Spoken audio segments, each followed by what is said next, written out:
There's something about you people can sense before you ever open your mouth. You don't announce it. You don't confess it, but it leaks out of you anyway. It's in how quickly you smile, how fast you agree, how often you apologize for taking up space. You walk into a room and your body is already negotiating for acceptance.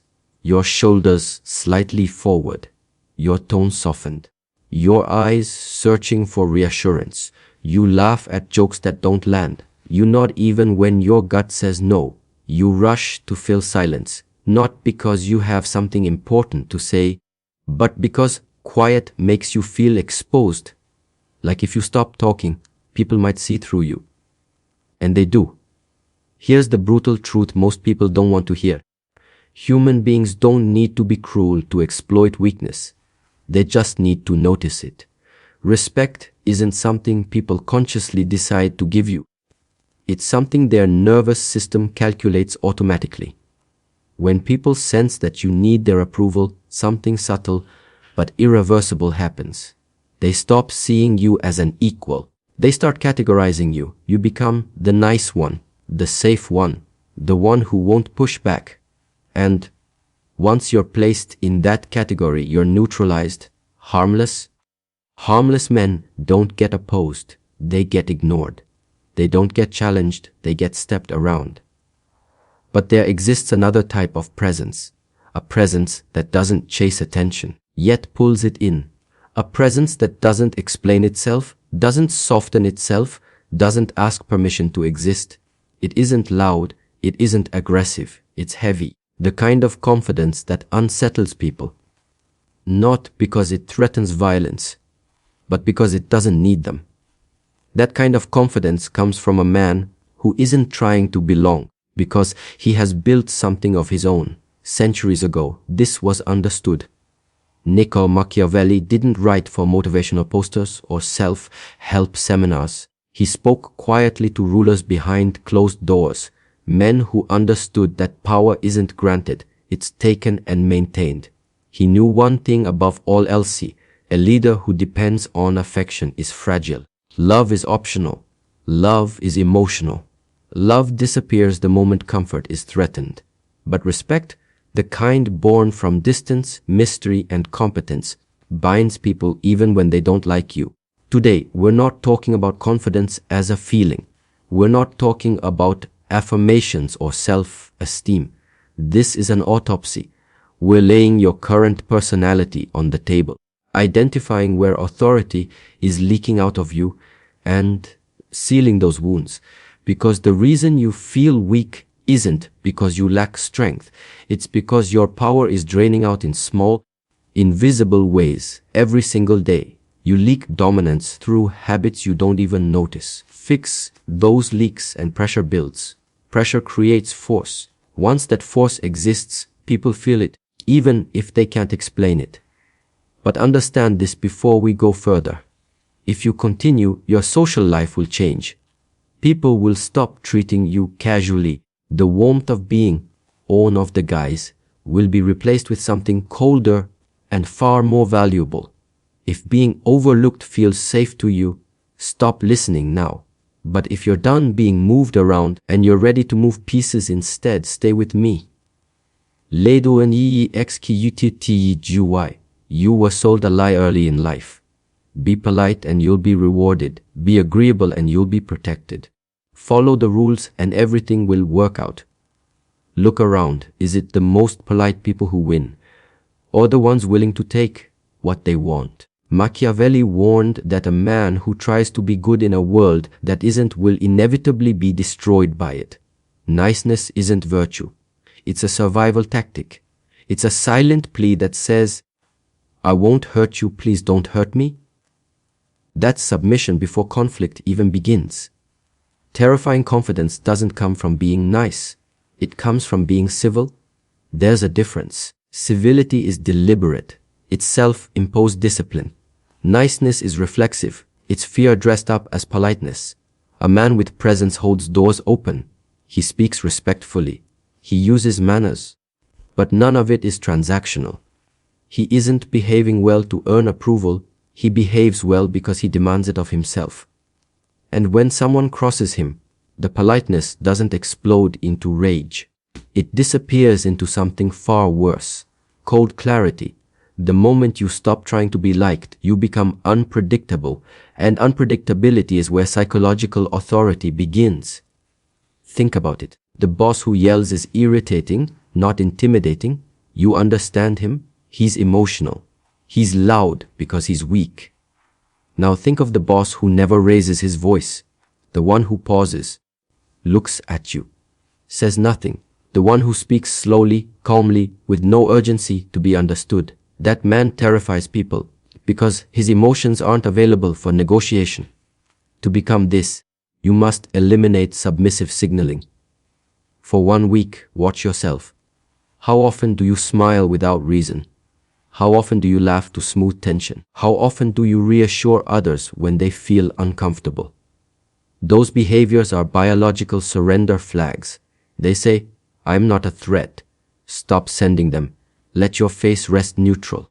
Hold eye contact without rushing to soften it. People will feel uneasy at first. They'll ask if you're upset. That discomfort is the power shift. They can't read you anymore. You've gone from an open book to a sealed vault. Ledu TWO Master THE vacuum. Most people are terrified of silence. Watch insecure conversations closely. People interrupt, overlap, talk faster than they think. They're afraid the pause means judgment. Silence feels like exposure. The dominant mind does the opposite. Silence isn't emptiness, it's pressure. When you stay quiet, others rush to fill the gap. They over-explain. They reveal more than they intended. They negotiate against themselves. Here's how to use it. When someone asks you a question, don't answer immediately. Wait 1 second, 2, 3. Look at them. In that pause, their mind spirals. Did I say something wrong? Is this a stupid question? What's he thinking? You've already destabilized them without saying a word. When you do speak, slow down. Fast speech signals anxiety. Slow speech signals expectation. Kings don't rush. They speak as if time belongs to them. If someone interrupts you, don't fight for dominance. Stop talking. Look at them. Let the silence expose their rudeness. Most people will collapse under it. Then continue, same tone, same pace, exactly where you left off. You didn't demand the floor. You demonstrated ownership of it. By now, something inside you should already feel uncomfortable. That's a good sign. Discomfort is what happens when an old identity starts losing control. The nice guy doesn't go quietly. He panics. He whispers that you're becoming cold, arrogant, unlikable. Ignore him. That voice is not your conscience, it's withdrawal. Because the moment you stop feeding validation addiction, the entire social economy around you shifts. LA-do-THRE star VECNEDR4 There is an invisible idol most people worship without realizing it. External validation. Every time you check your phone hoping for a reaction, every time you explain yourself to someone irrelevant, every time you feel high after praise and low after criticism, that idol owns you. If someone can raise your self-worth with a compliment, they control you. If someone can ruin your mood with an insult, they dominate you. You are not free. True psychological authority begins at emotional zero, not numbness, not arrogance, neutrality. A sealed internal court where no outside opinion is allowed to vote. When someone praises you, the thought is simple, I already know who I am. When someone insults you, the thought is the same. Nothing changes. When people meet someone who does not need them to like him, it unsettles them. The social contract breaks. We are conditioned to trade validation. I like you if you like me. When you opt out, you become an anomaly. People try harder. They provoke, they test. And this is where weak men fail. They defend. Defense implies injury. Explanation implies submission to judgment. Instead, you respond with indifference or agreement without emotion. You're arrogant. Maybe. You think you're better than everyone. Possibly. Then silence. No counterattack. No clarification. You've just removed the ammunition from their weapon. Nothing terrifies insecure people more than realizing they don't matter enough to affect you. LA do fo UR THE BODYOFTHEAPX. Your body broadcasts before your mouth ever speaks. You cannot project authority while folding inward. Most men unconsciously shrink, crossed legs, collapsed shoulders, head tilted downward. That posture tells the world, I am minimizing myself. Stop. Dominant posture is open, chest exposed, arms relaxed, not defensive, feet grounded. Yes, exposing the torso feels vulnerable. That's the point. In social dynamics, exposed vitals signal fearlessness. I don't expect attack. Take space deliberately. Rest your arm on the empty chair. Stand with weight evenly distributed. Sit without compressing yourself. Now your eyes. Prey scans. Predators focus. Most people flick their gaze constantly, looking for approval, checking reactions, searching for safety. Train your eyes to move slowly. When you look at something, commit to it. When you move your gaze, move it smoothly. When walking, pick a path and hold it. No apology dances in hallways. No sidestepping at the last second. Momentum wins. People move for those who move with certainty. Not arrogance, direction. You know where you're going. They don't. So space belongs to you. La W5EE. YTI Tutachi Superior Y. Attention is currency, and you've been giving yours away for free. Instant replies, always available, always agreeable. Economics is ruthless. If supply is unlimited, value collapses.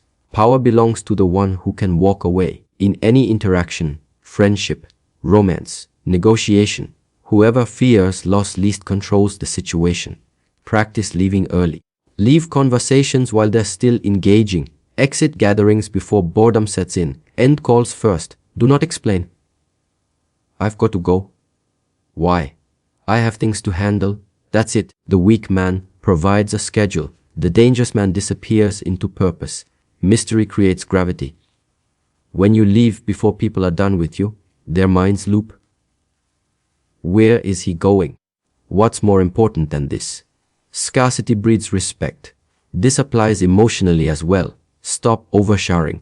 Stop dumping trauma on acquaintances. Stop making your weaknesses public property. In an age of exposure, restraint is dominance.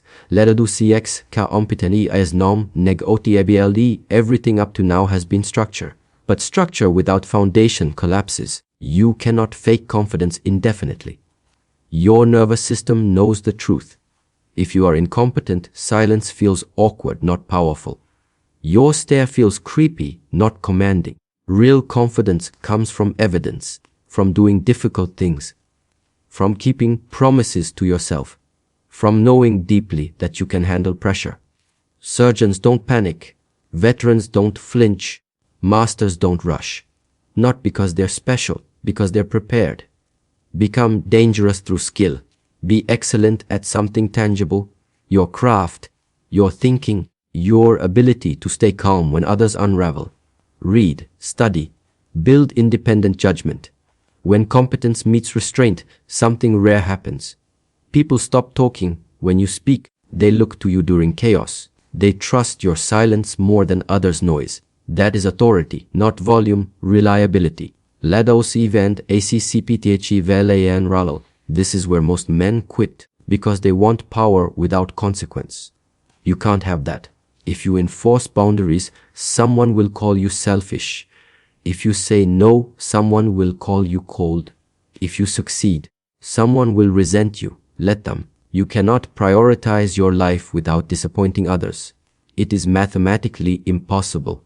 Every yes costs you a no somewhere else. Choose wisely. When someone accuses you for protecting your time, do not defend. If that's how you see it, end. You do not owe explanations for self-respect. The moment you stop trying to be the hero in everyone else's story is the moment you gain authorship of your own. Some people will cast you as the villain. That's fine. Villains are remembered. Pushovers are forgotten. You don't transform overnight. You shift geometry. Tomorrow, walk slower. Pause before answering. Don't smile without reason. Don't apologize for existing. Leave earlier. Speak less, but mean more. The internal servant will panic. He will beg you to smooth things over. Let him die. At first, the atmosphere around you will feel colder. Then something changes. People stop joking at you. They start looking to you. The fear you inspire isn't fear of harm. It's fear of the unknown, the awe of encountering someone internally unified. Most people are fragments, pieces of parents, trauma, society. A whole man disturbs them. That's the price of sovereignty. You are not here to blend in. You are here to become immovable. A fixed point in a drifting world. Confidence is not a mood. It is a weapon. Pick it up. Protect your kingdom. Kill the servant. Become the man you respect. And if you're still here, you already know most people won't go this far. That's the point.